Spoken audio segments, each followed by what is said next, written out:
জানো তো আজকে ফুলকপি দেখতে চলে গিয়েছিলাম। পরশুদিন রবিবার আমাদের জমিতে কপি কাটা হবে, তাই আজকে কপিগুলো দেখতে চলে গিয়েছিলাম।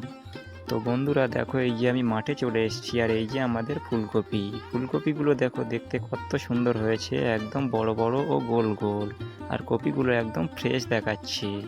অনেক সময় কি হয়, কপিগুলো কানা হয়ে যায়, দাগ হয়ে যায়, সেই জন্যে ভালো দেখায় না। তো আমাদের কপিগুলো সেই তুলনায় খুবই সুন্দর হয়েছে।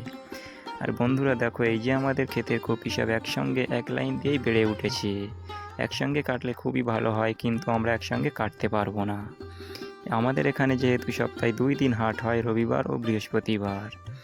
আর তোমাদের ওখানে কপির এখন কেমন দাম যাচ্ছে সেটা অবশ্যই জানাও। আমাদের এখানে তো কপির বেশ ভালোই দাম যাচ্ছে। ভিডিওটি যদি ভালো লেগে থাকে তাহলে অবশ্যই একটি লাইক করে দিও, আর চ্যানেলটি সাবস্ক্রাইব করে পাশে থেকো। আর হ্যাঁ, যেতে যেতে কিন্তু কেউ রাধে রাধে বলতে ভুলো না।